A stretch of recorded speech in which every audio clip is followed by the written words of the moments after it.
I'm Sam Castor, the Bald Believer. I'm here with Rock Rocheleau with the Right Lawyers, who is an expert in divorce and marriage. And he's married to a divorce and marriage judge, family court judge, which is like one of the coolest things ever for you to get his perspective and hers as we walk through some things. And so we're really excited that you're here today. Thank you for having me. Yeah. Did you ever have any issues down? Like, did you ever think like people didn't like the vibe or something like that? What's the one where you're playing a little basketball? It's like the little net. Oh, like yeah, it's sitting right there. With There's a a little foosball beeper. table, Yeah. and I remember just looking at it, going, "No." Maybe not. Yeah. Right? Like, okay, let's say like a affluent guy like you coming in to meet with me for a divorce. Oh, dude. And this was even before I realized that people weren't going to meet with us anymore. They don't want to do that. They don't meet with us anymore. Do they meet with you guys? No, you're virtual, right? No, nobody. No, like maybe once every month. Maybe once. Yeah. Like I said, I just did 2 consults in your parking lot. You know, I just called them back. Welcome to the new age. Yeah. Yeah. We're still thinking about it. Like, we're still thinking about breaking up our office. Where are you guys at? So I have an office on Charleston and Rancho. That's my main one. We've been there since 2010. Okay. It's That's like, a good spot. It is a good spot, but it's 3,000 square feet, so you like walk in and it's like a cavern. It's like, bro, you know what I mean? There's 10 of us, but we're not all in there at the same time. Actually, there was only 9 of us. One of us is in the Philippines. Oh, that's So, cool. Yeah, Wait, we have a paralegal in the Philippines. In the Philippines? Oh. We are about to do divorces in the Philippines. Do you speak Tagalog? Nope, but I will hire someone. But all the documents have to be in English anyway. Yeah. Philippines that's an interesting topic. I maybe love to the talk Philippines. about. Yeah, Do you? yeah. I've never been there. My dad's been there several times. He would always bring back pearls. Is that their thing? Oh yeah, they do a lot of freshwater pearls. And Okay. and so he would bring them back when we were in high school, and he'd be like, "Hey, go sell these." I think it was Can in you sell? college. Are they real? Oh yeah, they're real. They're nice, and you get them cheaper than you do from the big groups and stuff, all freshwater Is stuff. this how you paid for all of this? No, but when I was still at Switch, I was hawking jewelry on the side to all the executives. Like, hey, you want some cheap pearls? These are normally $1,000. I'll give them to you for $100. And they were like, sure. What the hell? Yeah. It's like the Rolexes you can buy Well, in the Philippines. just no trench coat. No, or is it Thailand? It's Thailand. My brother-in-law came back with Thailand with like some turtle Rolex or something like that. Have you ever seen it? Yeah. Like there's some sort of expensive Rolex that's going on. Oh yeah. Yeah. But I guess people like their watches. Can't tell the difference or something. Yeah. I don't know. It's true for diamonds now too. You can't like the. Well, the fake diamonds or the manufactured diamonds are. They're even advertising on the radio. Yeah. I hear it. They're like factory-made diamonds. I'm thinking, you're tell. promoting that like a positive. Yeah, they can't tell anymore. Like, can't tell the difference. No, my wife's uncle's a jeweler. He's a certified gemologist here in town. Probably, I think he's the only one. Maybe there's another one here in Vegas. And he used to run Huntington Jewelers, and he's like, you can't tell the difference anymore. So if you can manufacture diamonds, why are they expensive? Well, that's the problem. Is all the old diamonds were the non-blood diamonds that were the good, high quality. I want to buy this for an engagement ring, but they're all underwater right now. The jewelers went over their heads, and now they. So this is an interesting topic because of what you do. Okay. Because you deal with it. getting people Divorce? to give jewelry back. Sometimes, I'm sure, right? I have never. Well, you know the rule about an engagement ring, I right? do. It's a gift. It's a gift. Can't Gift get in it lieu back. of marriage. Can't do it. But I was just mediating a divorce just last week, and the guy Where? was like, I want all the jewelry back because he wants to go give it to some other girl. I'm like, dude, you're not even divorced yet. That's not the weirdest thing you get. Have you gotten where they want their name back? Yeah. That one's a little. Oh, I only do it for free on the side. And that's to help hard. Oh, do you kids. do it like pro bono? Yeah, I just do it pro bono. That's good. Yeah, you're. Legal aid or someone else? Well, no, I have friends and family that. Like, That's nice of you. Well, when I served my mission. Yeah, let's just jump into the fire. Let's talk there. about it. I served my mission in Romania and in Moldova, and mad cow disease came out. Okay. When I was. That's the one where you eat the meat and then it your goes brain, into your brain? Yeah. Okay. So when I came home, I'm a big Red Cross guy, used to do all that kind of stuff, and so I would donate blood, and they were like, you can't. Oh, yeah, you can. So I'm like, okay, I'll do. It's funny, I I'll just do donated blood divorces. yesterday and they asked did that. you? Yeah. Yeah. Yeah. Yeah, down at Vitalant. Yeah. Like, have you ever been exposed? Like, They wanted to know where I went, and I told them I went to London in the last 3 years, went to Italy. Yeah. They kind of They're like put this, they're like, I go, it's London. It's changed a lot. Yeah. It's changed a lot. Yeah. So anyway, so I couldn't give blood, so I started doing divorces, I guess. Story pro bono. I can't give an organ, so I'm gonna. I can't give an organ. You know, I can't donate my liver, so instead I'll mediate divorces. Like somehow that's equal. Well, I think the You know, I would divorce say is worse. yes. I'd say I yeah. think the divorce is worse. You are so funny. I knew that this would be a fun conversation. Like, so okay, so let's back up. Let's back up. Are you doing donating organs? No organs, just blood. And I don't even do that anymore.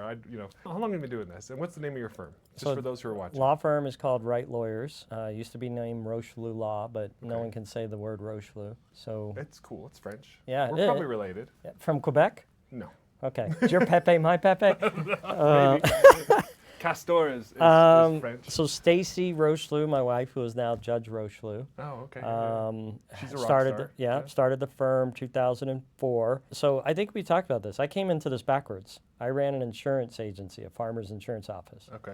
for about 8 years, and You got the personality for an insurance guy. You're funny and happy. what does that mean? It means you're good at sales. Okay. It means you're good What at does that sales. mean? So we had 3 kids, who are all in their 20s now. But at the time, look, you run your own business. Sure. You wear a lot of hats. It's hard. It's really hard. Yeah. About every other Friday, don't you just want to go get a job somewhere? Not anymore. Okay. But yeah. But just for like sure. every No, it's other stressful. Friday, you Yeah, just yeah. kind of want to go. Wouldn't it Yeah. be easier just to go be a public defender or something? But anyway. So we're both running these businesses, and it's hard, and raising the kids, and we just kind of looked at each other and said, we need to pick one, Okay. and we need to run that one. Oh, wow. And so This is why you're still married, because you can have conversations like that. that's one of the reasons. And I'm a divorce attorney. I know what the bad side is. Dude, that's the other thing. Whenever I do the mediations, my wife is like, I come home, I'm like, I love you, you're the best. She's like, this is the best marriage insurance. You keep doing. I want to write a book someday. You should. Yeah. You should start it tonight.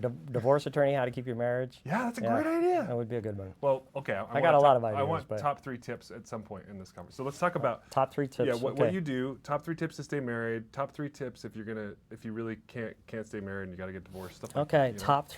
You want me to start there, or you Well- want me to finish the story? Well, can finish your story. Yeah. And then can you bring me back to the 3 tips? Yeah, I will. Okay. Don't worry. Because I do think I think the way that I became a lawyer explains the type of lawyer I am. Okay. So I was insurance, sales, whatever you want to call it. Yeah. So we say, hey, we got to do something. And I always look at things. I made a really, not a huge business mistake when I was young in the Air Force, but I spent a lot of money, like at the time it was a lot, about $2,000 on a business idea Okay. that I didn't research it well enough. And it always sticks in me.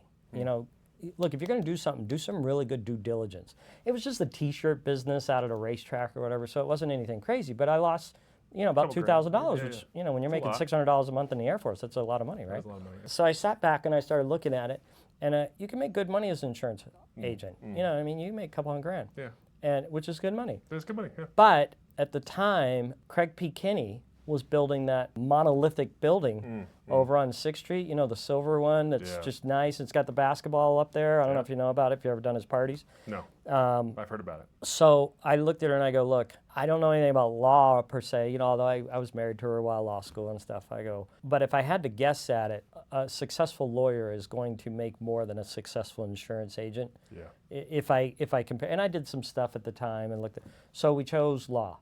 And so then I came in as an, office manager. I wasn't a lawyer. I hadn't even finished college. I think I'd had at least a year left of college I would have had to do to even go to law school. So I was a paralegal, office manager, trash taker-outer, whatever it is, right? Yeah. Marketer. My skill is probably marketing more than anything. Sure. And And you're very good at that. Thank you. Yeah. Thank you. I love your ads. No fight divorce. Like, we're gonna talk about that too. It's genius. Okay. Well, I don't know Genius. about genius, but okay. I'll take it. I think it's not only genius, it's good. Good. So. Well, I'm glad it coming from you. I like it. Yeah, that's very good. So I got into it, but after about 4 years of that, I kept running into just crap with the lawyers that I was trying to manage, and it usually went like this: Rock, you don't know what you're talking about. You've never been to law school, and really, I look at him and I go, a balance sheet has nothing to do with law school, buddy. If anything, it's the opposite of law. You know what I mean? But whatever. You know what I mean? So I just got tired of that kind of, and it's like one of those arguments that I think attorneys just will use on a non-attorney to just Yeah. try and win the debate. Yeah. It's just like, you're not an attorney, blah, blah. I still remember having a conversation with an attorney that I'm not going to say her name. I'm kind of having a discussion with her, and she knows I'm a paralegal and we're trying to get something done. And she just kind of ended the call by going, you know what, we can finish this call if you let me know your bar number. Okay. So it's kind of like just boom. It's arrogant, but attorneys can be like that, right? They can lend behind that bar number and so I was running into this from our own attorneys. So I decided to go to law school. You needed the credibility. I needed credibility. I was 40, 41, something like that. I had a year of college I had to go finish, so I did that. And then I went to Boyd Law School. I did the nighttime program. Boyd's Go Rebels. Yeah, it's incredible. It's such a Yeah, good I love program. it. Yeah. The nighttime program was absolutely perfect for me because it's a bunch of guys or girls our age, people that have been out of, school and had some life Yeah, experiences. real experience. Yeah, Yeah, it changes their brain. They're more mature. They understand how things work. They're still friends today. Yeah, You know what I mean? yeah, Where that's great. I talk to the guys that were in 1Ls that were in their 24s, I don't think they have that same sort of bond. No, and I teach a lot of night students. I saw that. I love it, and I hire a lot of night students because They got world experience to them. Yeah. I was in there with an anesthesiologist. I was in the So cool. the fire chief at Henderson. Oh, wow. I went to law school with him. Wow. I would say almost all of them were in their 30s. Yeah. The guys and girls that are right out of school, they're just going to the day program. Yeah. It's the night guy. We have jobs. Yeah. You know what I mean? So They're incredible. Yeah. So that's how I got into it. And why I think that makes a difference is one, my undergrad is social studies. Oh, okay. So I had a lot of psychiatry, I had a lot of psychology, I had a lot of family Yeah. stuff. And I think being a divorce lawyer, if you can come at it with a therapist vibe, Yeah, you got the compassion. yeah. If you try to come at it as a business vibe, It's not a transaction. no. It's very sensitive. I mean, even though the courts want it to be a transaction, It's not. It's not. That's like I believe that treating marriage as a contract that's just a transaction is probably the single worst thing that happened in America. Oh, yeah. Oh, and custody things are even worse. I mean, the fact that if I could change anything, like if you said, Rock, here's a magic wand or here's some pixie dust, and you wanted to change anything about family court, it'd be two things. Do it, yeah. One, we got to change the child support formula. Yeah. Like your assistant was talking to me. Like she's fighting. It's called the cliff. Attorneys talk about it. Child support's based on three things, right? Number of kids, what type of schedule you have, and your income. But your schedule, if it's equal schedule, then both of your incomes. But if it's one has primary, then it's the other person's. But the difference between joint and primary is 1 day a week. Isn't that crazy? Yeah. So everybody fights for that 1 day a week, and they claim all sorts of bullshit of why they're fighting for that 1 day, but we all know why they're fighting for that 1 day. Because they want the extra. It's the cliff of child support, or at least 80% of it. There are some people that are truly fighting for that 1 day, and maybe they have a good reason to fight for that 1 day. Sure. But most of their fights are because someone doesn't want to pay the child support or someone wants to pay more child support. And so they're fighting over that Friday, they're fighting over that Saturday. Our lawmakers need to change this. Well, it's not in the best interest of the kids because it increases the contention. And actually, it's not in our lawmakers' hands now, right? It's No, now it's all under code. NAC now. Yeah. And so they need to change it. Yeah. It needs to be a per diem, in my opinion. I'm not an expert at this, but I would create some sort of per diem. Okay, how many days of custody are you going to have this year? That. Okay, so your child support would be boom. How many days does the mom have? Boom. Hers would be that. Now offset that. They need to. Something. That way, it's got to clear the courts. So I would change that. Okay. The next thing I would change is, and tell me if you agree with this, our court system was kind of built around, I think, a little bit of the criminal court system. That's why you have hearsay, that's why you have objections, that's why you have proceed. We're trying to protect the innocent. Yeah. We don't want the mob to come in and go, he killed her, he raped her, and then String put him him up. away and Yeah, string him up, yeah, right? yeah. So we've tried to protect him. But I think that protection and, you walk into the courtroom and the judge is sitting up there and they got a black robe because, they demand, the respect, and there's a plaintiff and there's a defendant. It's very adversarial. These are custody cases. Yeah.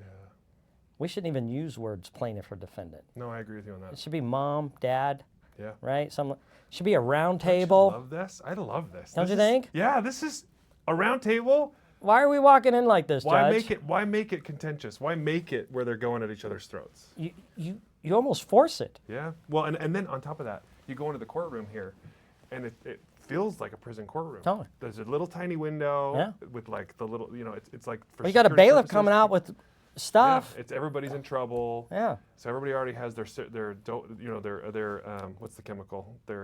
What makes us cortisol level cortisol high. goes up. Yeah, that kind of stuff. Well, they've done studies about that.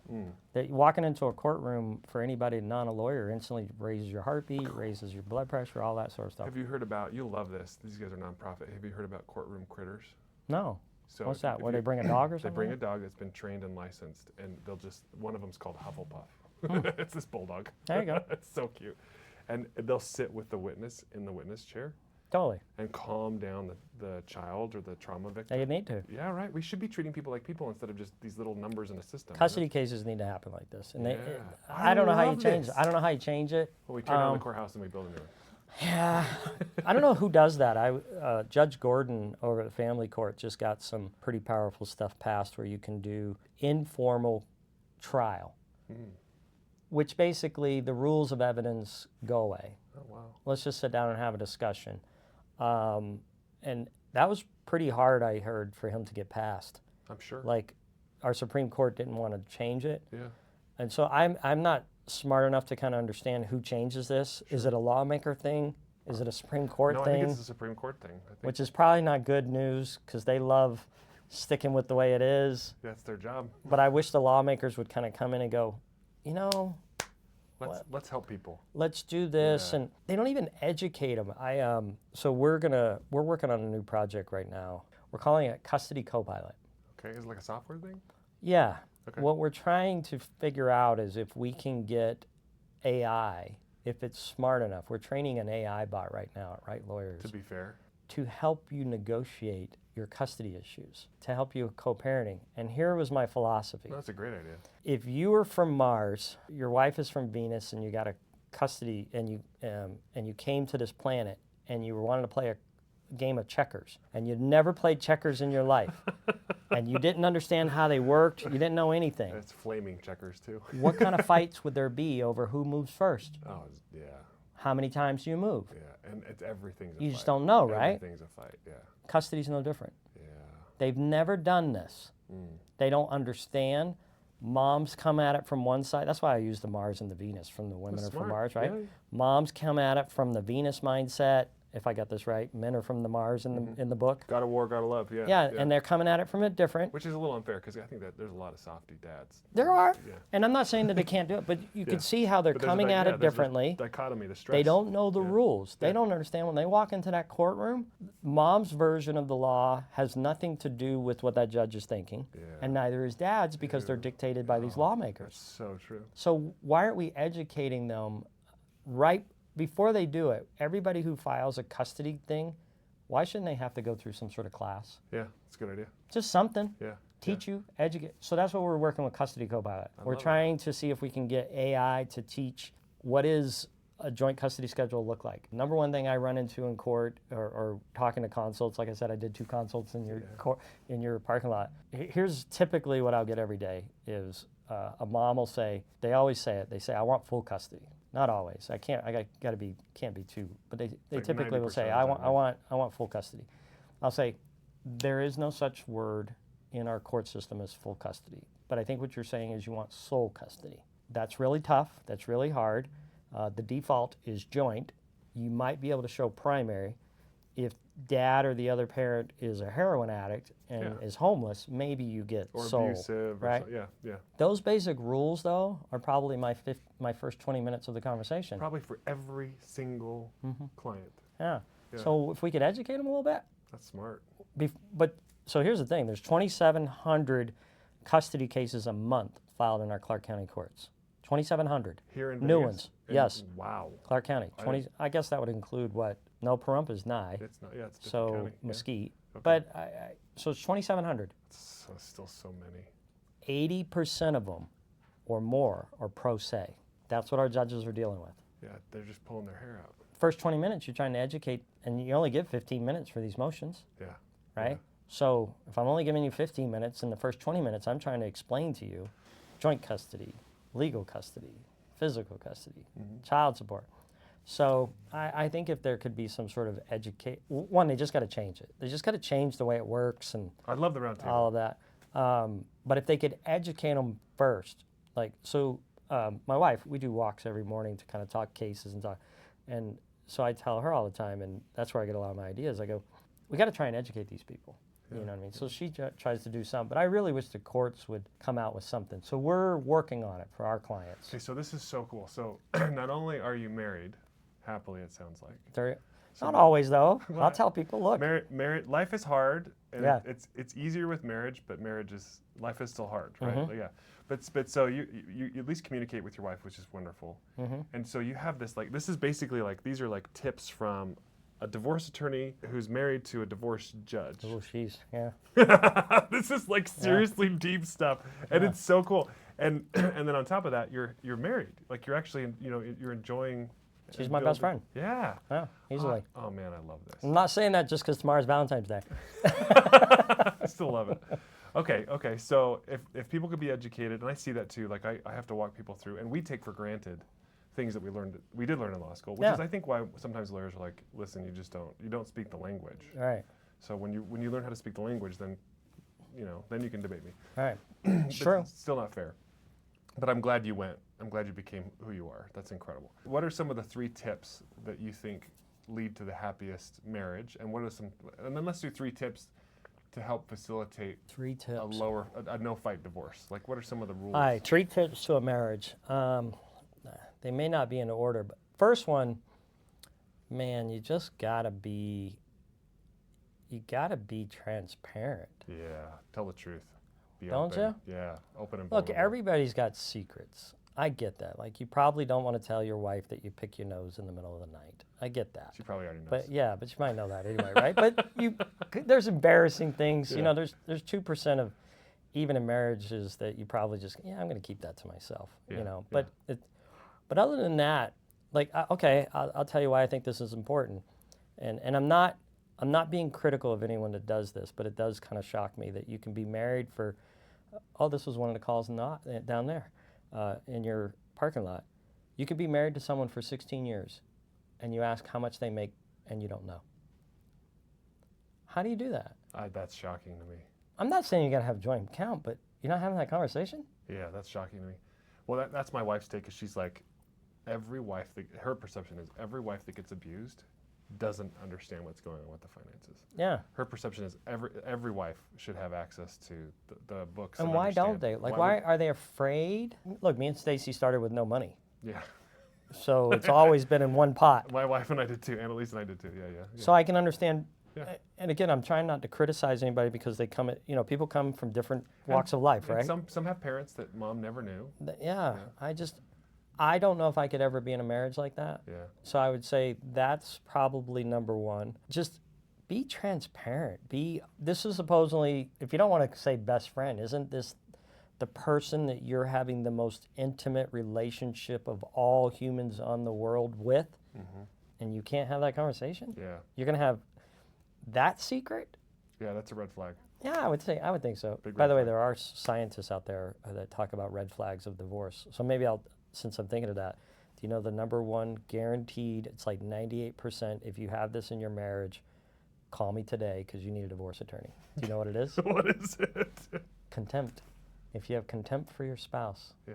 Yeah, there's a big study. It's a husband and wife that did a whole study, and they know the things that lead to divorce, and that it's not affairs. People think it's affairs. It's not, by the way. It's not even the top 3. Is money in the top 3?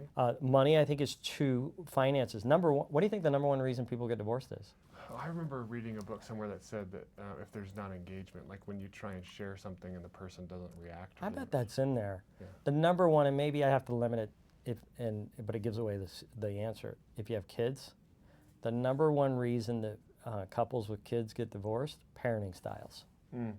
Yeah, according to surveys. According to surveys. That makes sense. Yeah, but contempt. If there is contempt for your spouse, this couple that are psychiatrists that did this longitudinal study, it's something like 98% of those things will end in divorce. Oh. But contempt, I've looked it up. Okay, so transparency.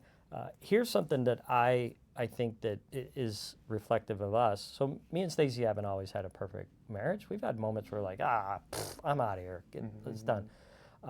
But I think there's got to be some sort of tolerance and some sort of willingness to work through it. Absolutely. Right? Like, what doesn't, if every time you hit some speed bump or something tough in what you do and you quit, you're never going to be successful with anything, are you? No. It's like, the Alanis Morissette song, The Only Way Out Is Through? No, I don't know. Such a good song. I'll send it to you. But she sings about, and I know Let's sing it. I know she's like, the only way out is through, the only way we'll get better. Oh. And she's talking about how every time you raise your voice, I picture a greener path. Every time she uses her cool Alanis Morissette made up words. But she's basically like, every time we fight or there's stress, I think of somebody else. And then I realize that this is as much me as it is you, and we have to work on this together and get through it together, because that's the only way out. Yeah. We have to be more united, and we have to push forward and keep trying. And then she sings about how now I love you, and you know, it's a beautiful So it's almost song. almost like it builds. Is it sort of like if it doesn't kill you, it Makes you stronger. Now, do we just bring in Kelly Clarkson Oh, and Alana man. Morissette? Who else? We just got to figure out now how to bring in who would be the next. Lady Gaga? I don't know if Lady Gaga's gonna merit some marriage. I'm get a gonna have marriage to. advice. I'm gonna have to. That's funny. But it Throw does in a mean pit. Throw in those references. We gotta do this like 4 or 5 more times Yeah. to keep this going. It's like my bar exam where I threw in no less than 12 references of Bon Jovi, and I got yelled at. All right. Anyway, Can I tell you the yeah, story keep though? going. It's a funny Yeah, story. yeah. So it's an immigration bar exam. Okay. And the professor, you know how they give you these mock Oh yeah, things? yeah. And he uses Tony, I'm trying to think of the Bon Jovi song, Living on a Prayer. It's Tony and something living down by the dock. You were just riffing on his thing. Yeah. He used it. He said Tony and Yeah. Maria and this and that, you know, and now explain the immigration. You know how the bar exams work, you know, the questions, you know, so discuss. And so in my discussion, I was a huge Bon Jovi fan. You know, I grew up. It's like one of the first concerts I went to. I love him, love his music. So I thought, all right, I'll throw in some Bon Jovi references. So, you know, I said stuff like, you know, what he did is bad medicine. You know, it's not like she was a runaway. You know, I'm throwing all of these little references. Did you write on your exam? Yeah. Man, I thought I was like, yes. You know what I mean? I rocked that out. I got like a C+ or something. And I remember going, damn. So you know how you can go meet with the professor? Afterwards, yeah. I've never met with a professor on a bar exam. I'm not trying to do anything crazy. But I want to go, C+? You know what I mean? What's going on there? He goes, I don't know if I really appreciated all of your Bon Jovi references. And I go, you know that you started it, right? Did he not know? He did, but he goes, but that doesn't mean anything, Mr. Rocheleau. And I'm just like, okay. Yeah, Whatever. subjective. What's crazy is you can still go back to schools, law schools, and look up old people's exams. Really? Yeah. You have to look it up. Yeah, that's cool. We'll have to find it. It's there. Okay, so we got be transparent. Yeah, be transparent. Don't have contempt. Contempt. Oh no, be transparent, tolerance. Tolerant, yeah. Maybe the contempt. It goes Can with I say tolerance, yeah. don't have contempt? If you got it, you got it, right? Yeah. Well, I mean, but there's forgiveness and there's love and there's, because I think some of that is woundedness, right? Like people have these wounds. Yeah. I can't tell you how many times I've looked at people and I'm like, oh, you married that person because you're trying to fix something that's bothering you. Like That's deep. right? That's probably true. I don't know if I've ever looked at it like that, but that's probably a great observation. Well, my wife's a counselor. It's her truth, yeah. So maybe you've learned from her. Yeah. Maybe. So you're saying that people will marry people to mask their weaknesses? Or so let's say you have you had a bad relationship with your dad. Okay. He treated you a certain way, or you have some pain over something that happened. It's very common, and I see this happen where people get divorced and then they marry the same type of person again. So you know they're looking for something. Yeah, they're subconsciously trying to heal, and I'm not a psychiatrist, although. It's a good point, though. But I think I've seen it so many times. Well, you make a good point. Why are you marrying the same person? Maybe you're attracted to that person, but also, like you're saying, maybe you're trying to heal something. There's energy, because we get stuck in cycles when we don't heal things. Yeah. And we keep trying to relive the cycle. Our brains keep cycling. Well, we definitely do that in life. Yeah. If you don't learn the problem, it's going to keep resurfacing. Until you learn. I find that to be a big business thing. Yeah, that's true. Like, Yeah. You got to learn how to, if you're not good at finances and you keep running into it, you better get good at finances. If you're not good at sales, if you're not good at firing that person, you better get good at. Or else it's gonna keep kicking you in the butt. Yeah, no, I agree. Okay, so rephrase the question again. The three tips the for the 3 tips to happy marriage. So happy marriage. transparency, tolerance, and Man, would it be crazy to say just make sure you pick the right one? it's not a bad idea. Spend some time about it. I remember. Although that's really hard to do. It is hard, and I'm a big believer. Like I'm a disciple of Christ. I'm like, let's pray, let's figure stuff out and listen. I had a friend once who she was darling. Okay, she played the piano, very pretty. We were friends. We were in the jazz band together in high school. And my dad was always like, you should marry this gal. You should marry this gal. And I was like, I wasn't attracted to her. But she was wonderful. She was a friend. And she came to me and she said, oh, yeah, there's this guy. He's proposed. I'm like, well, have you prayed about it?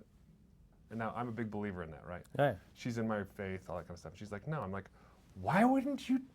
Like, you believe in this guy's, divine intervention. Why wouldn't you ask? Yeah, why What'd would she say? Why? And she was like, and I feel bad in hindsight. I was a young kid. I shouldn't have shamed her over it. I should have been like, listen. I don't know if that's a shame, is it? Well, I didn't mean to make her feel bad, but because I could tell she respected me. I could tell she was, but so many women, I believe, and this is not everybody, but my wife says this all the time too. So many women they don't think that there's the right guy out there. They just think they have to take leftovers, or no one's going to love me, or there's a little bit of a fear that, well, I better take what I got. And I worry about that too. So I know it's complicated.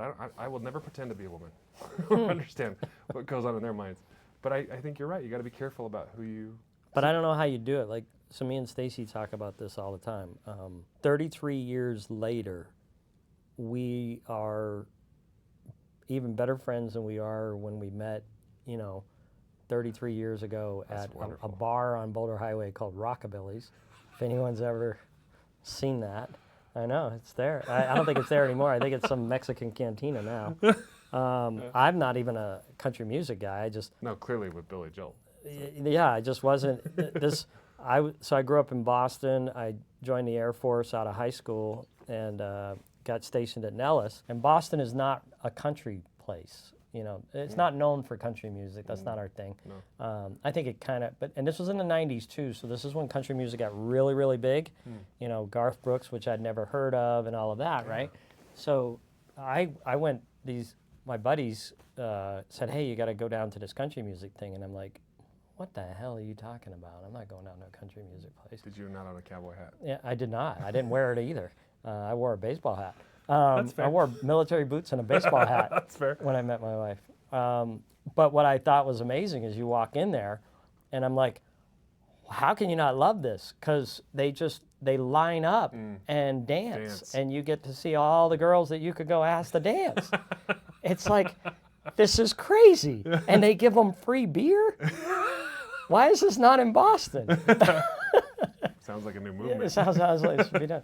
So, yeah, but it was you guys are better friends. happenstance. You guys are, yeah. I almost probably broke my first rule there of due diligence. I mean, there's probably no real due diligence. We met, we liked each other, we were attracted to each other. Yeah. 33 years later. But what we always talk about is, we always kind of amazed is, how did we grow together? How did we keep going or whatever? So if I know the answer to that, I would add that to that list. And I think it's just, I want to say, and it might be wrong, stay curious, stay a learner, be willing to, do something different and all that, because that is probably something that me and Stacy have in common. We both like to read. We both like to watch new things. Like if, what did we watch the other day that was interesting? Some documentary, like, that's just weird. And I go, you want to watch this about this candy guy? Oh, it was the guy who invented Jelly Bellies. You ever watch that documentary? No. I recommend it to everybody. Yeah. It's really good. The guy is crazy. Okay. And he got scammed out of a boatload of money. Okay. Boatload of money. But it was an interesting documentary. And so we'll watch goofy things like that. You guys like spending time together. Yeah, we like spending time together and learn that. So, I guess it probably helps that we both understand law. It gives us something to talk about. Common ground, yeah. So maybe so your wife's not a lawyer. No. What's your common ground? That's a good question. So we actually met as EFY counselors, which is a group in our church called Especially for Youth. It's like a summer camp, like a Bible camp. The story goes that I had a girlfriend. I actually had two girlfriends at that time. I was totally a player. One was on a mission for the church, and I was dating another one. And my buddy was like, "Hey, we would travel around." That's a Bon Jovi song, by the way. I bet it is. We would bounce around and do all sorts of stuff. Every week we'd go to a different campus. We'd always do them on university campuses. And so we were in Santa Barbara, and my buddy's like, "Hey, why don't you not tell anybody you have a girlfriend? Just see what happens." And I was like, "Okay." So I started flirting with her, and she took one look at me and she said, "I can tell 3 things about you. Number 1, you date girls for 3 months and you break up with them. Number 2, it's because you have your heart broken on some girl who's on a mission or broke your heart or something. And number 3, I don't want anything to do with you." And I was like, Dang. Wow, she's like reading your life. Oh, she did. Yeah. She's so discerning, and it's one of my favorite things about her is that she can read People. Yeah, very well. It still shocks me that she married me because so I then got every single. That should make you feel good, actually. Well, yeah. It would be she almost nailed like me. someone who has a profit, but they still think you're good. Yeah. Yeah, or at least is on my side about stuff. Yeah. She'll tell me when I'm doing something stupid. Yeah. But so I got every single kid. There were probably 1,000 kids there. I got every single kid I could to walk up to her every day, multiple times a day. I got the lunch lady. I got the security guards to say, "See your name tag. Oh, Annalise, Sam thinks you're beautiful." Like every single, over and over and over. And so I wore her down. There you go. Is what her works common out. ground is. I wore her down, and she finally went out with me. Well, we just talked about this. We talked about persistence. Right? Yeah. But so for us, I mean, obviously we have common belief. We both are members of the same church. We both believe in Christ. We both believe that you can get better. You can I soften think yourself. that you probably have to have one common ground. We Don't you do. think it could be a hobby? Yeah. Like it could be, We love doing things together. We love creating things yes. together. Like I have a paralegal that her and her husband, they do, it's called LARPing. Yeah. Oh, yeah. Live action role play. Yeah. I have a law student like that. Okay. They get dressed up. It's love it. incredible. Yeah. They love It's it. incredible. So I could see you got to have, it doesn't necessarily have to be your profession. I think it needs to be more than your kids. Yeah, I agree. How about that? Yeah, because that goes away. Yeah, it does go away. You got to have some. Well, okay, can I add to my list? Yeah, you got it. Yeah, This is a good list. you need to be your spouse's best friend more than your children's best friend. Like, Yeah. you can't let those children, it needs to be you and them more than you and your kids. Yes. And I do think we got it a little flipped Right now. personally. We were just watching, so Stacy's heard of him, but she had never watched Bill Maher. Do you watch Bill Maher? I know he's controversial, but I like him. I've heard of him. Yeah. I've watched some of his I think he's stuff, good. And he was talking about that on He's the show definitely one time. bright. Yes, and he's in the middle. I would say I'm a middle. You know what I mean? think most Americans yeah. are, yeah. I mean, I'm More registered purple. Democrat, but I'm the Democrat that wants to smoke pot while having a gun and making sure our checkbook balances. I don't know I don't know what kind of Democrat that is, fair. That's but very purple. or you Yeah, could you could put me as a Republican that says, yeah, but shouldn't we all just let people, they want to get married, let them get married. You know what I mean? I don't know. So so Bill Maher kind of fits me. Yeah. And she was watching him too. She goes, wow, I've never heard this guy. She goes, I like him. But he kind of talked about that we're kind of letting, he's kind of making fun of it. He goes, he's 69, so He's he's older in a now, different, he's different. But he goes, when did it become okay for a kid to walk into the living room when parents are talking and say, let me tell you what I think of Donald Trump? He goes, when did that become okay? And I sat back and I go, is he right? Maybe we have let it flip too much, and that's kind of some of the problems. Because you're right, my dad would never let me have that conversation. You know what I mean? He'd be like, yeah, go Take get the me a trash beer. out. Yeah. And stuff. So so yeah, maybe being your, work on being your spouse's best friend Before your kids. before your kids. It's better for your kids. I think, think so, your kids, Your too. kids see it. Your kids Yeah, see it. I don't know where I'd add that in the list. Can I get this transcript and I'll put it in order? Strike that, reorder that. But no, I think it's a good summary. So basically, like transparency. You said transparency. No contempt. Tolerance. Tolerance. Yeah. Time. Spending time with each other, having common things, Yeah. common elements, Yeah. and making sure that you kind of you get the right priorities with your kids, and in your versus your friendship with your spouse. That's huge. Okay, and then this is maybe a little, it's a little X-rated or in a way, but this is important. How old are you? I'm 46. Okay, so I'm 56. My wife's 56. When I'm 46, I don't know if I saw this. Okay. When I'm 36, I definitely didn't see this. But as a 56-year-old divorce attorney, I see this all the time. We don't respect that as we age, our sexual desires will change. There needs to be a conversation about it. Yeah. And You have to be vulnerable and open with your spouse about it. so maybe that's going to tie into that subtopic of having people just don't talk about it. Yeah. And they should. And I am not smart enough or don't have enough credentials to explain this or what to do about it. But there needs to be a recognition from it. Her hormones are changing. Your hormones are changing. That doesn't mean that you guys can't stay married, but there needs to be some sort of conversation about it because, yeah, sex is important in a relationship. It's intimacy and stuff. It's a glue. But it's going going to change. Yeah. And then all of a sudden, I think people are, they blame. They go, well, she doesn't want to have sex with me anymore. He doesn't find me attractive. But you got to have I see that all the time. In fact, I can't even count on one hand anymore the number of times I've heard of a guy say, or find out that a guy has been living a second life, has a different spouse, has a different house, and all of a sudden they come home and they're like, I'm tired of living two lives. Yeah. I mean, and it's all because of that appetite. It's all because of that drive. Yeah. And that's it's biological. There's some of it, but I think there's also a lot of choice, and there's a lot of and you're right. It's not all biological. There's what I spend time thinking about is what I develop inside myself, right? Like, and I get it. It's hard. It's guys are attracted to things, girls are attracted to things, that kind of stuff. But that doesn't mean that. But they're not having the conversations. Yeah, they're not talking talk about it. Yeah, that's the problem. They're not talking about it.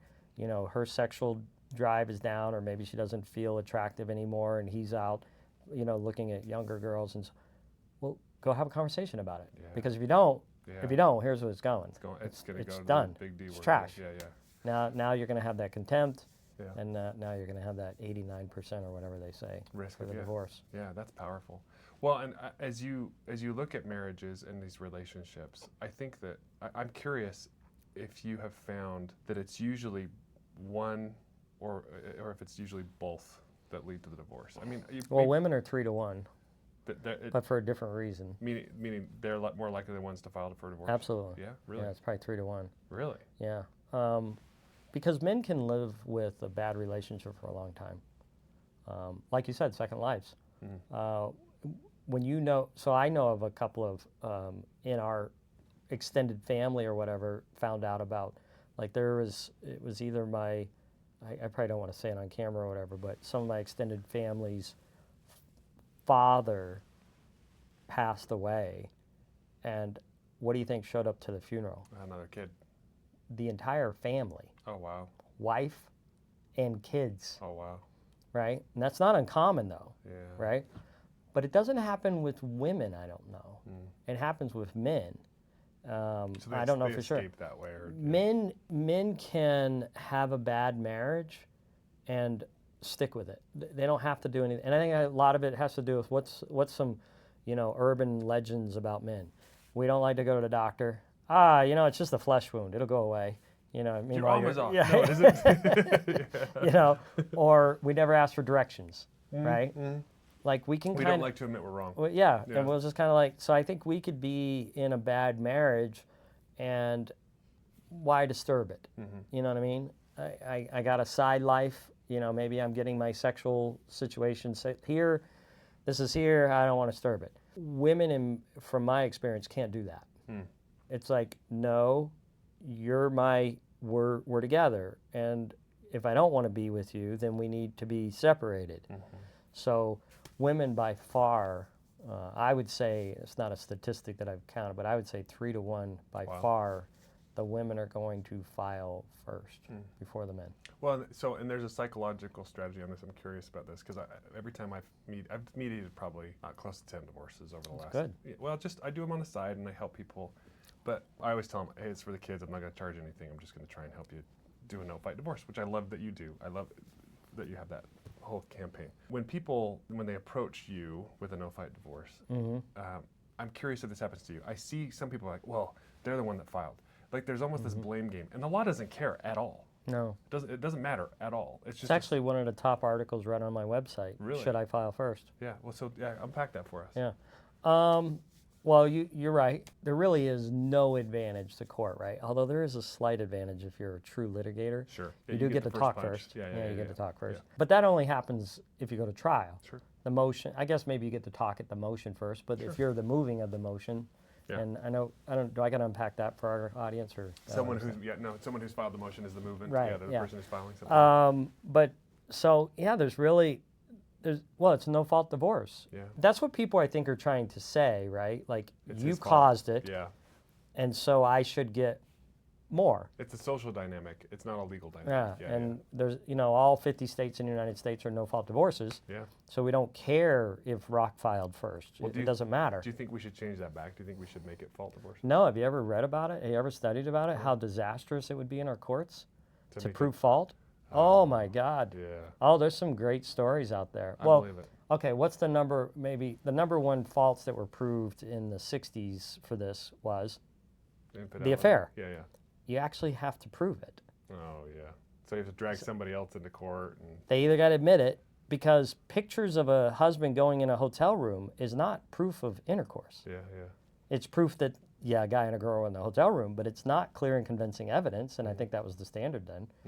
So I think these courts just got absolutely overwhelmed with trying to prove that. But then here's what's, when I did some deep research into this one time, because I wrote an article on it about Vegas's divorce tourism. You know, because we're 6 weeks, you only have to do a divorce. There's a story behind that, you know, because you can come here and gamble. So I did we're the first ones that took away no fault. And then we reduced our residency from 6 months to 6 weeks. So that, Reno at the time was the big city when this happened. Vegas was just like probably just nothing. Yeah. And so Reno was the big city. Over the border from California, yeah. That's right. Yeah. And so what they did is they would set up these little hotels, you know, sort of like what we have here. Tule Springs was one for Vegas if you were in Southern California. So you didn't have to prove fault, and you only had to stay here for 6 weeks. So you get it done.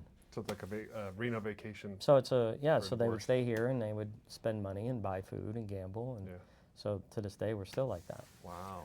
Do you know the whole debate with, I can't remember the king it was, but he was the one that killed William Tyndale. William Tyndale's the guy who translated the Bible into English. I don't know this. He is the single reason that we got the King James. So he translated it from, it was Hebrew, right? No, from Greek. Greek, and, yeah. So at the time, the king wanted a divorce, and Tyndale was a friend of the king's and also some of his other supporters, and he was like, you shouldn't get divorced. And so he ended up burning Tyndale at the stake because he wouldn't support him, and because he translated the Bible. And long story short, this stuff goes like way back, right? Okay. Like this is the idea that the marriage is a sacrament and that you should be treating this experience to come closer to God and learn, which I think there's a lot of truth to that. Like, it is really hard to be married, right? It's hard to learn. Yeah, my slogan is wrong marriage, call right lawyers, but it used to, at one point we were playing around with, what was it? Marriage is hard, divorce shouldn't be. Yeah. Something like that. Yeah. No, the religion, that's the whole thing I was talking about the Philippines. Philippines doesn't recognize divorce. And a lot of they will only annul it. Yeah. But it's like a 4-year process. Oh man, see that's brutal, and that's terrible for so many people that are in very difficult circumstances. So they're coming to Vegas. They're flying. A lot of them that's why you're in the Philippines. That's why we're in the Philippines. Yeah, because of the 6 weeks.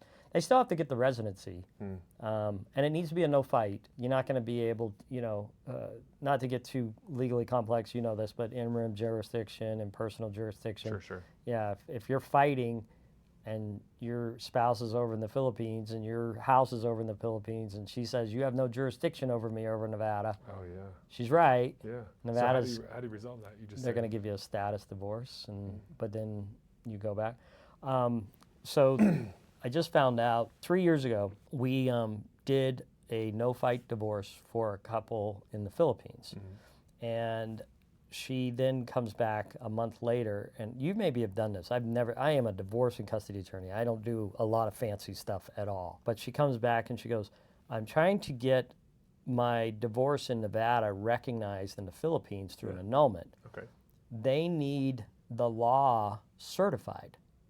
And I go, what do you mean they need the law? I thought maybe she just needed a certified copy of the divorce decree or something. I can get you that. Yeah. She goes, no. They actually, we're having a trial next fall. They actually want the Nevada law allowing for this summary divorce. That's what it's called, by the way. And we're not the only state that has a summary divorce, but we have a very unique summary divorce proceeding. Because we allow so many things to be summarized. Like we allow annulments, we allow divorce, we allow legal separation. We even now allow custody to be a summary situation. And that's what I call no fight. That's why it's easy to do the mediations. Yeah. So she goes, they want the law recognized. And I go, well, shit, what the hell does that mean? And their attorney reached out to me and they said, look, you got to go to the Nevada state. There's a person, custodian of our law, That's the Supreme Court. Oh yeah, yeah. Have you done this? I've never done this. Yeah, I know.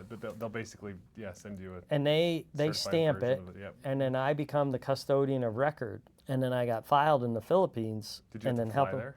No, No? I guess just signing the custodian of records. But 3 weeks ago, I'm doing this consult through Zoom. It's 5 p.m. my time, and I think it's like 3 a.m. their time, and stuff. And I always ask, how did you hear of me? And they go, well, you're the lawyer that is filed the annulment, is known for the annulments in Philippines. I go, what the hell are you talking about? It was that case, huh? Yes. And it's like spreading It's like now wildfire. people are starting to know about it. They Wow. go, yeah, our attorney read the case, saw that you were the custodian of the record, and so reached out to us. And I go, oh, that's kind of cool. You know what I mean? I didn't realize that would be where that would go. Yeah, yeah, yeah. You know, You but get a lot of work out of that, I'm sure. I've thought about trying to market for it. Like working with, here's the problem they're going to have. They're going to have a problem for a resident witness. But I'm thinking that if I got you're not connected with like a Siegel Suites or something, Yeah, you'll find a way to do it. that look, as long as they see them, Yeah. sign the affidavit, they're done, right? That probably would help. I know. Maybe I'll be the. I don't know how to say king in Tagalog. How do you say king? I don't the know. king, the divorce king of Manila. Yeah, right. Oh wow, it's beautiful over there. You should just go set up a shop there. I am. So we have a paralegal that works out of That's there. great. Okay, that's Yeah, great. Yeah. but I've never met her. I've only talked to her twice on Zoom. We've trained her completely through email There's and incredible Loom people videos. there. Yeah, they just work She so went hard. to an American college over there. There's some sort of American college. I believe it. She's really good with we started off just doing stuff like online marketing. She would help me. Like, hey, give me a list of this, doing all this, do that. She's been with us for like 8 years now. Oh, that's great. Yeah. And then then I realized she knows how to do that. So then we started having her work on financial disclosure forms. We have her working on our marital balance sheets. We'll have her draft stuff. That stuff is so. But what's so cool about it, the number one reason obviously it's a little bit less expensive, but it's not crazy less expensive. Well, it changes their life. Compared to what. But they make $17 an hour, which is like amazing to Which them. is like yeah. She feeds her whole family, I think, yeah. on it. But here's what I love about it. At 5 o'clock when I'm done and I send her a task, she's starting. Yeah. And so when I go home, see my kids, go to bed, go to sleep, go to the gym, wake up, come back, work's done. Yeah. That's It's like really having cool. a 24-hour law firm. Yeah, that's true. I never thought about how cool that was. Maybe we should get some people in the Philippines. Yeah. There's companies out there that are trying to train them, I guess. Yeah, no, I've been approached. When I was at Switch, we had a whole group that was like, hey, we'll give you fractional people. And it's Although, cool. I don't know, AI is going to... That whole thing is changing everything. And I love your educational AI, where you're just trying to help you walk through stuff. And that's probably the biggest problem is most people don't know their rights and they're terrified and they're worried about their kids and they're worried about what's going to happen. And the biggest thing I found with mediation for me, and I'm curious if this is what the no fight conversation tell me about is just helping people go, okay, just breathe. Like, okay, you've made this decision. If I can, I always try and help people go to counseling, see if you can do something, if that's something you want to do. Sure, reconcile is always a possibility. Yeah, and it's a lot less expensive. But instead of going through the exercise and spending I can't tell you how many times I've seen people go spend millions of dollars on divorces, or even just hundreds of thousands of dollars. I mean, I helped a billionaire get divorced once, which was just insane. That's almost like a business transaction, though, isn't it? In many respects, or is it emotional? Well, it's still emotional because Really? because you're still connected, right? You're still you have had this intimate life with this person. Maybe you have kids, and so there's all this anxiety that you're connected. In fact, what's fascinating is my wife, because she does counseling. We've talked about how there are when you are intimate with someone, there are hormones and pheromones that are released that actually bond you to that person. Like Avatar? Not like Avatar, but close like Yeah. But you have this emotional connection with that person, and then separating it is painful, no matter what. It's always going to be painful, even if. Are you saying it's biology a little bit? Yeah, definitely. Like it's proven? Definitely, yeah. The first time you're intimate with somebody, there are these bonding. I would love to chemicals. know what your wife. Why do we hate people so easily that we that we have a connected to. relationship with? So What does she say to that? Well, I think it's she'll say, because you fight most painfully with the person you're closest with. It's almost like your dance partners, and it's the only person that really can step on your toes is the person you're dancing with. But isn't that just a weird human dynamic? Dude, it's so sad. It is terrible. Like you would, let's say like your wife, 20 years, have an amazing life, but you have this divorce. Yeah. She would rather hang out with the homeless guy or be nice to the homeless guy and spit on you. I've never understood that concept. Like, it's almost like they forget all of the good. Dude, that's it. That's it. I agree. What would she say about that? Like, why are there's got to be something in our human DNA that supports that. That animosity, that anger, that It had to help us somehow.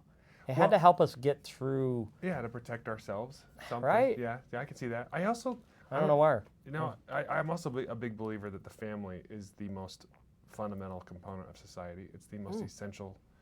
It's the greatest symbol of whether or not we have a healthy society is whether or not we have good families. Well, it's how we started, right? Absolutely. We had to start in small packs. Exactly. Yeah. Had to. Yeah. We didn't start in societies. Take care of each other. Take care of each other. Yeah. I just finished a book. You ever read the book *Sapiens*? No. Is it good? It's about It's evolution good, and but stuff. you might not like it if you depends on what side you're on. No, I'm open to learning. Yeah, see, I'm open. Yeah. So he's obviously, he's not necessarily a believer in God and Sure. that, but He's he's the believing in evolution thing. evolution. Yeah. But it's really kind of interesting how he talks about how we had to grow out of small groups. Yeah. And then it talks about how did we get into bigger groups, and through rules. Yeah. Common rules, right? We had to create common rules. Yeah. And then he talks about how that's because without those common rules, you couldn't have Safety. civilizations. You can't. You have to have But it had to grow first here, Yes. and then after about 10, then there had to be a rule. Yes. And I think in that book is the one where he talks about this is where gossip came about. Oh, makes sense. And Gossip was needed Collective shaming. because you needed, like, if you're a group of 8, you needed to know that person is dangerous. Yeah. Because that protected the group. Mm-hmm. And so the gossip is a natural part of our DNA. A protective instinct. And it's a protective instinct because we had, I'm not saying it's always used as a good thing. I think the fruit of gossip is generally more destructive. Yeah, it's not going to be good. But it is interesting to look at it. Well, it's I was curious. Well, yeah, I would think that whatever somebody believes, I believe in God and the devil, and I think God wants us to be happy and the devil wants us to be miserable. Mm-hmm. And for whatever his motive is, he's not happy that we're happy. And so the greatest amount of happiness comes from what you have with your wife, what I have with my wife, right? This friendship, this connection, you take care of each other, you're vulnerable with each other, you have a safe best friend you can go to no matter what. I don't know if you could, I'm not saying you can't ever be happy without a soulmate, but I don't think you could be as happy. I don't think you can have it. I don't think you can have joy without somebody else. I mean, you can have enjoyment, you can have pleasure, you can have some things you might enjoy. But I mean, I've been listening to the book Molecule of More, which is fascinating. Molecule of More? Yeah, and it's all about dopamine and serotonin. I'm gonna look this up. It's so fascinating. But they quote Mick Jagger, who slept with 4,000 women, and he's wrote the song "I Can't Get No Satisfaction." Right? There's something about your brain views the world, according to this book. It's brilliant. Your brain views the world in 2 chemicals. The dopamine chemical is what's out beyond you. So anything you have to reach or stretch for or work towards. That dopamine fuels you to go get food and to go get sex and to go get connection in these relationships. Okay. Everything outside. So it makes you go outside of your bubble. Makes you move. Yeah, dopamine is the fuel to make you move, and it's good and bad. It's what fuels addiction, cell phone addiction, drug addiction, all that kind of stuff. Okay. But your brain then, once you go get it, that's not joy. That's the allure. That's the incentive, the attraction, the glamour, right? Mm-hmm. That's why we think of things. The grass is greener across the hill, right? But is that why we do that? That's why, because dopamine is it's saying, hey, go do that. Yeah, for survival instincts. They can take an evolutionist perspective. Do they? But then they say everything down here. Look down. Everything within your reach. Everything you're wearing. Everything you're touching. That's serotonin. That's the stuff that allows you to live in the moment. And real happiness only comes in the moment. I have to go look this up. It's a good book, but their whole premise is. People get caught in the allure. They get in love with the idea of being attracted. So the chase is attractive to them. And then all of a sudden, after a while, the allure wears off. And then you have to make a decision as a human. that I value this connection so much, it's no longer about dopamine. It's now about the relationship. It's now But dopamine's powerful, isn't it? it's so powerful.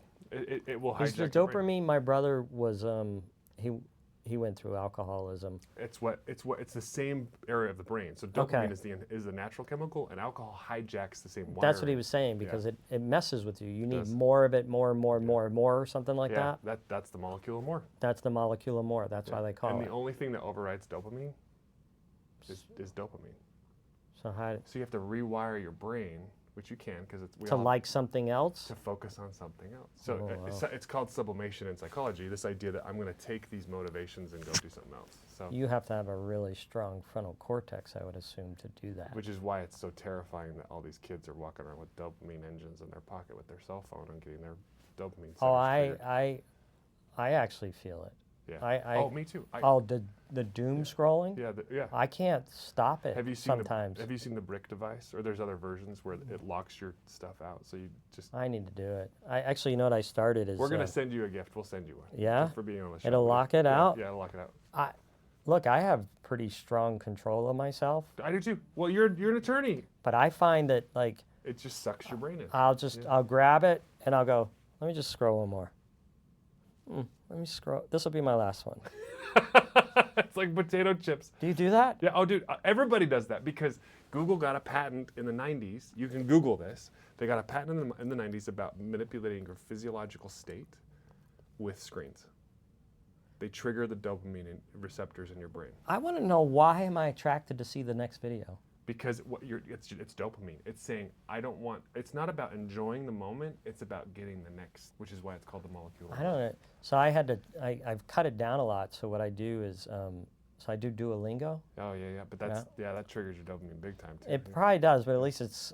So Educational, I'm on a 2-year streak of doing Duolingo every day. Are you really? Yeah, I am. Although I can't tell you anything other than the dog is blue in Spanish, but I do at least 10 minutes a day on Duolingo. That's good But for you, here's man. what I had to tell myself: you can't go to your Facebook, Rock, until you've done your Duolingo. It's like your medicine. And now what I've also done is I tell myself, you can't do that until you've listened to one TED Daily. Oh yeah, the TED Dailies are So, cool. Yeah, and you know, I've tried to push that you got to do that, but you know what's happening? I'm doing that shit, and and then you go to Facebook. That's the problem. So the brick is cool, and there's competitors, but the brick basically is like a physical, bring you back into serotonin, bring you back into real world. You got to put your phone next to it, and then it will unlock that stuff. So you got to go. People hide it. They'll like stick it in a spot or. So I got to do that. Because I doom scroll too if I'm not careful, and I want to get a lot of stuff done. I'm a high motivated person like you are, and I'm trying to change the world and do good things. And I finally was like, I'm not doing LinkedIn or Facebook anymore. I almost want to delete it. Yeah, I have, and then I install it again, or I'll accident. So yeah, Well, because it's got some marketing value to it if you do it right. That's- and we kind of fool ourselves that's a what little I with tell myself too. Yeah, and my wife was like, stop. Yeah, Just- because you're not Were really you- doing that. Were you on LinkedIn? Why are you grumpy? Were you on LinkedIn like 5 minutes ago? Yeah, and you can train. You can train your algorithm. You can make it more positive, so it's not all about the Somali pirates. How do you change or your frog. algorithm? What you do is you like things that are better. Oh, I thought maybe there was another setting. No, you have to literally go in and say, I'm going to like these videos or this When is content. Facebook going to admit, though, that they're listening to us? I think they do in their terms and conditions. Do they? Yes, they do. Like, okay, you're free you're a service. more sophisticated lawyer than I am. What does that do about our right to privacy? Well, I mean, it's a private organization. We don't have a right to privacy with private organizations. Yeah, I guess the government, right, Yeah, doesn't yeah. have the right. And even then, that's an extension But of the Fifth but and have Sixth have Amendment. you given up your general feeling of privacy when I'm talking to you and we're talking to me and this isn't recorded and I think Yeah. it's private, Yeah. but Facebook picks it up and then shares it? Yeah. I Some think interesting stuff out it's there a with real that. problem. I've met with a lot of people who work for Facebook over the years doing data centers. Yeah. Their head of data centers I knew for a while. His name's Bobby Hollis, really cool guy. And he bounced around between Facebook, Apple, and different groups. I think that what we're really facing right now is, it all ties into what we're talking about with marriage. It's so easy to get distracted away from what really matters. And the corporations that are doing this, I think all liability comes from this one lie, that you can turn somebody into a product. Which is what these services are trying to do to us. They're trying to capitalize off of our eyeballs. and my perspective is, heaven's like, hey, you're all children of God. You all can be happy. You all can have unlimited potential of enjoyment and connection and prosperity and peace and happiness if you just love each other and you're nice to each other and you live in some common rules Right. for society. Okay. These are the rules, right? Hell is saying, yeah, you're all products. This is how we buy and sell you, and that's the danger, right? And so when corporations buy into that lie, that's what creates liability. I believe. You think they're going to get more? What country just voted it out? Like they can't. Several have. You can't even, if you're under 18, you can't even have an account or something, right? And many states have passed laws about this. And Really? And I think it's actually, even states have done it. I didn't know that. Utah, Florida, a couple of states have passed laws about protecting kids. And Nevada's suing Meta right now, the AG, Is he? with Claggett and Sykes, who we've partnered on the water stuff. They're suing Meta right now. Oh, is Claggett? You partner with Claggett on that? Yeah, with Claggett and Sykes. Oh, cool. Yeah. Is it Sean or someone else? Sean's awesome. It's Mike Guyan, Okay. who left Kemp Jones and Coulthard. Okay. Mike's a rock star. He writes the treaties for the I was national. meaning. I don't know if it's for this podcast, but I was curious where you are with that lawsuit. That's interesting. I love talking about it. Yeah. Yeah. Where you at? Well, we filed competing temporary restraining orders. Okay. SNWA only wants to limit it to a couple people. We want it to be protective of everybody. They've killed 100,000 trees with their policies, or led to the death of 100,000 trees. $300 million in damage just in Vegas alone. And they want to double. And then you got Norm. You said Norm Schilling's fantastic. he's probably like, you're just making this worse. Yeah. Oh yeah. Yeah, it's a downward spiral, is what he talked about, right? Yeah, and you remove all the grass, all the temperature goes up. Nobody wants to live here. It's a. Did you know that they actually, SNWA put a kill switch in the last version of their bill, AB 220? So they have the ability to turn off our water. Just turn it off. Turn it off. Yeah. Totally. Yep. What would we do? We would die. Yeah, I would think so. Or we're going to be bringing in some trucks from Montana.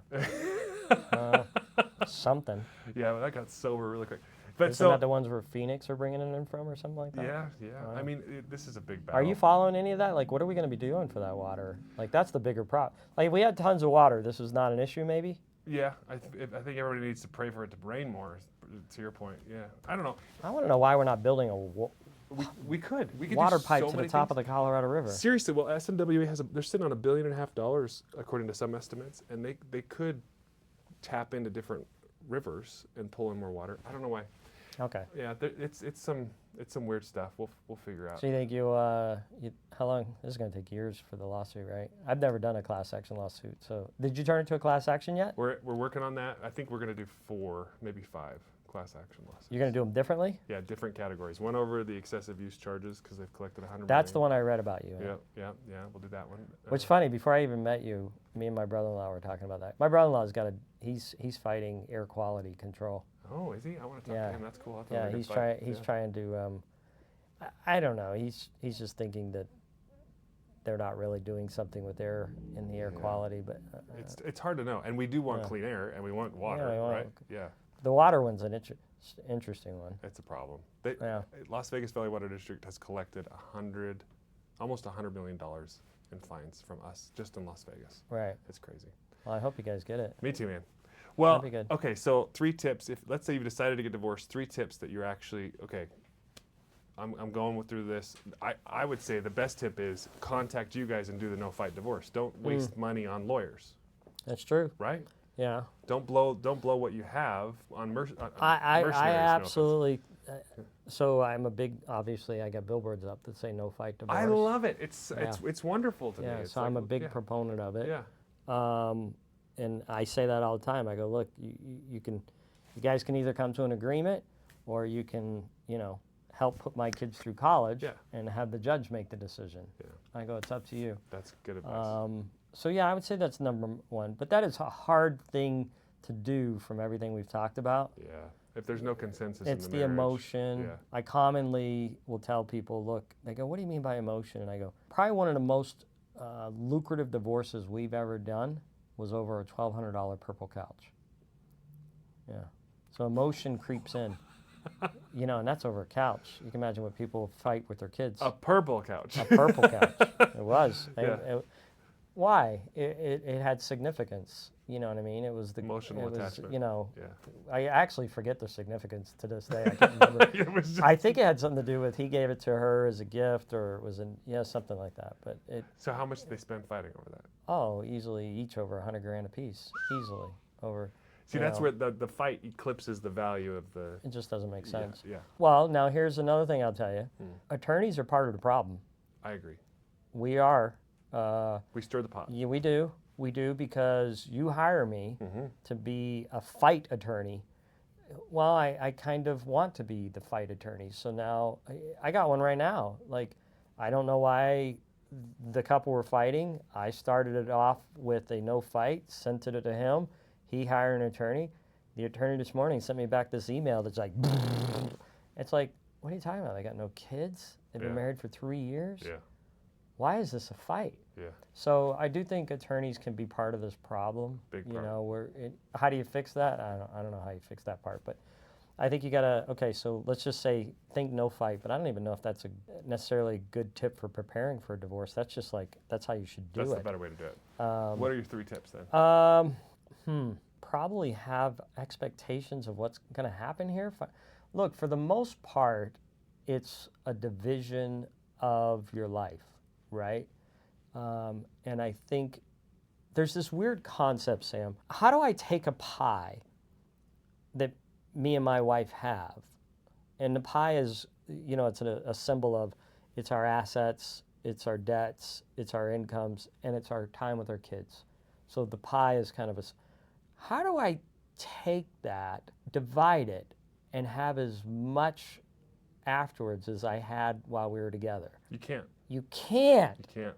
Yeah. Just geometry, right? Yeah. Or math, whichever that is. Such a good analogy. But that's so hard. They come to me and they go, all right, and it comes from different perspectives. You know, typically the husband, it comes from a financial, where if there's kids, the wife is coming more from children. But you gotta come into this knowing there is going to be a division. There is no addition, there is no multiplication happening in divorce court. Wow. And you gotta kind of get there somehow. Yeah. Whether that's with a therapist, whether that's with just your own thoughts, whether that's with the Bible. I don't. You got to get sometimes your attorneys. Yeah, You know, can do yeah. it. They're just the most expensive option. And I would say that that's one of the things that at Right Lawyers that we all. So there's 5 attorneys, and we were talking about this a couple of months ago. How did I hire 5 attorneys that think like this when I've never asked this question? Yeah. And I don't know the answer, but we all kind of come into these things going, don't fight if you don't need to. Yeah. And so it's just kind of our mindset. But we also come into it trying to teach that client to not fight if you don't need to, because they naturally want to fight because of the expectation that, well, I can't live with half. Well, that's happening at most. Yeah. It's probably At less best, than half. Yeah. It could be less than that. Yeah. So, okay, so That's great advice. you got to come into it with the expectation. I would say my next is probably learn. It's going to go back to learning the rules of this game. Okay, 2 things that I explain to people every day in ad nauseum. Okay, one is the custody rules. I'm typically explaining that to a mom. Look, you're going to be sharing custody with this dad, unless he's a heroin addict or a pimp. You know what I mean? You're gonna, so that for the husband, it's financial. Better, that's better for the kids too. It's It designed is to better. Yeah. I mean, it's. Every kid wants to know their dad or mom. Every kid wants to at least have a Oh wow, chance we could for have a whole relationship. conversation about this. Yeah. Just that the parent that doesn't want, I'm done with you, so these children are now mine. They don't understand the flaw of that strategy, that eventually that kid is now going to, he's eventually not going to like you for doing that. Yeah. They don't see that though. They don't see that. So it would be explaining the rules. So the 2 rules that I explain to people ad nauseum, the custody rules, but community property, the basics of community property should be printed on the back of every marriage license and signed. I don't know if you know what I'm talking about. No, I love that idea. Why? Because guess what? You're doing it together now. It's all community property. I get this every day. Yeah. I get this every day. Yeah. No, Rock. I earned that money. I put it in my bank account. It's my separate money. No, it's not. No, it's not. You know. So a lot of times I'm fighting with my client on it. You know what I mean? Like they go, "You're wrong." I'm not. But okay, let's have this discussion. Well, So- it's funny. I was talking to one of my relatives just yesterday, and she was like, "There should be some type of contract when people get married that wives just get a salary." Wow. Why wives? Why? And I was like, I think that will lead to more, like, it reinforces that this is just a transaction. You know what I mean? But I get her point. She's like, the women don't want to fight, generally speaking. Not always the case, but in her relationship, she's like, women don't want to fight. They don't want to take the time to go they just care about protecting the kids. And so they give up, and and she's just seen so many divorces where the dad goes and hides everything, and he's Did you tell her that there is such a thing? It's called a prenup. I know, right? Well, that's, yeah. Although it's not perfect. No. But then you try and talk the prenup, and what do people say? Yeah. Well, we're never getting divorced. You know. Yeah. Although How offensive. I'm not super. You know, you might find this weird, but I'm not a super big fan of prenups. Really? I don't like the way they're written. What are they typically written? Like, They're assuming you're going to get divorced. yeah, and that you know, what's mine is mine, and what's ours is mine. Yeah. No, Yeah, I think I believe in community. I believe, you know, we worked on this together. Why shouldn't we share it? Yeah. Yeah. So I think prenups are trying to kind of. Game the system. Yeah. So I don't love them, and you can't have custody in them. So what good is that? Yeah. And then alimony.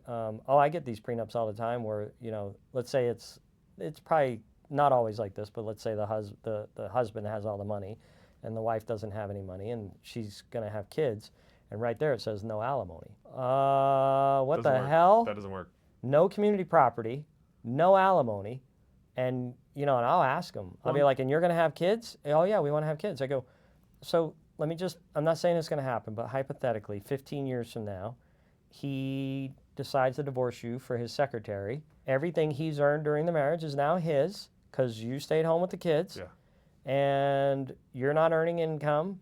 You'll get child support from him, but it's not enough to live on. Nope. And you just waived your alimony. Yeah. Well, and hasn't the Nevada Supreme Court held that if you're worse off with a prenup than you would be just under a straight division, it's presumed invalid. I think I remember seeing. It's not presumed. No? No. I've done only 2 or 3 prenup challenges.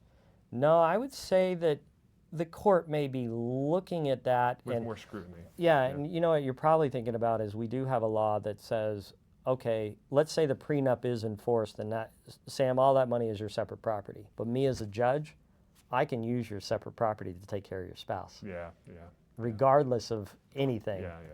But I've never been in one of those big cases like that. But there probably are around there and stuff. So, all right. So what do we got? You're better So at know the recounting rules. this. Yeah. Know the rules. Understand what you're going to get. Expectations. Try and So expectations. Know the rules. I think the other big advice. Actually, I'm finishing up a new article on this. I think for the stay-at-home spouse, you got to start preparing financially, how to become financially independent. That's a big problem because there's a lot. That's a huge problem. Yeah, and you. And it's not just women. It's not just women. No. No, but whoever isn't used to working needs to realize they're going to start working. And they're not ready for it. No. Yeah. But that was the deal. That was the deal. Yeah. You know, it's funny. I mean, so you've done a lot of business deals. How do you think that jives? Like if me and you were in a business deal for an ice cream shop. It's so funny. And that was our deal that you worked the ice cream and I did this. Yeah. I could sue you for that. For sure. But in a marriage, I can't. Yeah, that's bizarre to me. It is kind of interesting. I actually have some partners on an ice cream business. Do you really? Yeah, it's cool. I didn't know that. It's fun. I mean, But I say ice cream. I use that all the time. I love it. Well, it's great. I tell people, I go, you know what we're doing now? They go, what? Because like we've kind of like gotten through the custody stuff and I've calmed them down. I go, you know what our next step is? Like it's going to the settlement conference, and they go, what? I go, we're buying an ice cream parlor. I do use this all the time. And they go, why? I go, because it's just a business deal. We're not getting emotional about the chocolate. Yeah. We're just, what's the numbers, baby? Yeah. You know, what's And the that's- value that's- of it? that's What's very hard. this? What's that? What's that? It's so personal. That's the Yeah. hard thing. And one of the things my wife always says too is anytime you take something personal, you're going to get angry. Yeah, so maybe that's it. Yeah, it's a stressful thing. I don't know if I have more than that, though. How That's to good advice. prepare. Yeah. Well, call Rock. Yeah, That's what you do. I mean, man, there's a lot of very detailed stuff like don't move out unless you're in domestic violence, calm down. Okay, I'll give you my biggest tip. It might not be number one, but here's my biggest tip, especially if you're going to do a no-fight divorce. If you're thinking of a no-fight divorce, this is not the time to attack your spouse. Mm. I say don't poke the bear. Yeah. Now is not the time to explain to him why he is this rat stinking bastard that deserves everything he's about to get. Yeah. You can't have that conversation and then turn around and go, and so I think we should hire right lawyers for a no-fight divorce. Like, it just doesn't work. You know what I mean? They're going to get angry. They're going to get mad. Yeah, yeah. I go, I'll tell people, look, after this is done, if you want to send them a 3-page letter, just getting it all off your chest, do it. Yeah. But don't do it today. Well, we do, and we talk about that in deals. Do you? It's very easy to escalate. Okay. It's extremely difficult to de-escalate. I'm going to have to use that. Because it's really easy to go throw the punch. It's super hard to. Because once you've thrown the punch, you've made it personal. Yep. And so now I'm not giving you the child on Friday. Nope. I would have before. But now. But it's F personal. no now. Yeah. Yeah, we're fighting. Yeah. You want to threaten me about my girlfriend or whatever? Yeah, I ain't giving you Fridays. Yeah. I know. So I don't know where that would fit in that chronology, but if you're going to do a no-fight divorce, don't start a fight. Maybe I should. Did we just come up with a slogan? I love that slogan. Don't start the fight. Don't start. Yeah. I was when we were playing around That's nice with of you the. to give me credit. That was your idea. I'm going to get a letter from you. Cease and desist using that rock. No, I love it. You can use it. When I was playing around with the billboards that you see now, there's another design that's kind of a ripoff of Fight Club. Oh yeah. Right? Because we were going to call it. We're going to do no fight divorce, but no fight divorce club. The number one rule of a no fight divorce. Yeah, tell everyone. But I might have to use that. Number one rule. I love Maybe that number too. 2 rule I of love is that that too. if you're going to do a no fight, don't start a fight. Well, it's so hard. That's brilliant because it's just I almost became a divorce attorney myself. Did you? Until I went to Catholic in D.C. I learned all this stuff from a Catholic priest. I mean, these guys are big into this stuff, right? Really? Okay. And I took all these classes, and then I was like, I'm going to give away all my stuff for free, which I've been doing on the side, because I feel so badly for people. And that's not to say it's not essential and it's not something you shouldn't charge for. I'm just saying, this is the hardest area of the law, in my opinion. Yes, there are more complicated areas. Yes, there are nuances. You're saying the emotions of it. It is the most difficult. Because I look at what you guys do and I go, never in a million years. Well, I'm not smart enough to do it. you are. No, You are smart enough. But it's just this is really intense, emotional, heavy stuff. This is the most. Right. This is the foundation of society, and so that's why I just I really when we met we sent you this letter. Hey, let's talk about IEPs and stuff. And when you contacted, and we were like, oh, this is what you do. I was like, let's have you on this podcast because it's so noble to me that you're doing this. Genuinely noble. This is a very. Although I do it to pay my bills too, but but thank you. You can make money and still be noble. Right. Okay. All right. I didn't know the rules. No, but you're trying to help. I think that there's so many children that have been just traumatized and drug across the street behind dad's pickup truck or mom's minivan or whatever it is because they've taken it so personally they don't care about the kids anymore. And what you're trying to do is help create peace. It's I don't want to put it up there as noble because I got to be sort of honest. I think there may be some dopamine going on with this because it can still be noble. Dopamine's not bad. It's just what you do with it. I could not. You couldn't get me to do any other type of law. So we did personal injury in 2008 to 2012. I found it so boring and so what the hell are we doing? By far, my favorite part of the day, by far, having the conversations with these people because I am just intrigued by people's lives. And why they do what they do. And I do like to help them. But I don't want to say that that's the number one reason that I love doing those calls. I really like some. I'm so I'm the type of guy, the dude that's got the wife's shopping bags sitting on the bench at the mall if they still have malls and it's people watching. Yeah. I am a people watcher. Yeah. Oh, me and my kids used to have games where we'd sit there and we'd watch a couple walking by and I go, okay, what do you think their names are? And we would just, as they walked by, we would guess what their names are. And I go, hi, where's he from? Oh, he's from Minnesota. Okay, how big's his family? Is he a hunter? What do you think? No, he doesn't hunt. Yeah, there was a hunting accident when he was 8. Okay, what about her? And we'll make up these whole stories of these people walking by because You get to know all these people. and I like it. Yeah. I really like kind of, and I do like talking them off cliffs. Yeah. You know, but so I don't know if that makes me noble. I think it does. But I think it but does. I think You're bringing peace. You're helping. And obviously, there's always fights in this, but you're trying to help reduce the contention. I That's noble. do hope the custody co-pilot can become something bigger in the future. That's very We'll see. I would eventually like to see lawmakers kind of mandate it. Yeah, but they can. Yeah, You know, you get we'll the see. judges If I can get it to work. Yeah, yeah. You Yeah, get the judges we're to- trying it right now. I believe it, man. Stuff. So I believe it. Well, thank you so much for being on. You're welcome, man. This has been awesome. You're a stud, and we give out these little lightsabers to people, just to say thank you. the lightsabers. Yeah, these. So I'm a big believer that as humans we can turn any dark thing into light. Oh, okay, yeah. That's like our Well, divinity. we inside turned of us. Earth. Yeah, right. Look at what we did to it. Yeah, I know, right? And so these light up, which is kind of cool. I love this. That's a blue one. This is a pink one. We Oh, give look these at out that. to people who we think are human lightsabers. Where'd you get these? It's a trade secret. Okay. I won't. Yeah, that's just neat. That'd be fun. That's a really cool idea. Well, Thank you are a human lightsaber. You're trying to bring some light to people and help people make good stuff happen. And so our job here on Lex Lumina is to shine light on people who are doing good stuff in the law and That's so bring cool. light to others. And so thanks for being you. Awesome. Appreciate it, man. Thanks for having me on. You bet, brother. Anytime I can. We'll have to go do lunch. We'll have some more conversations. I then. agree.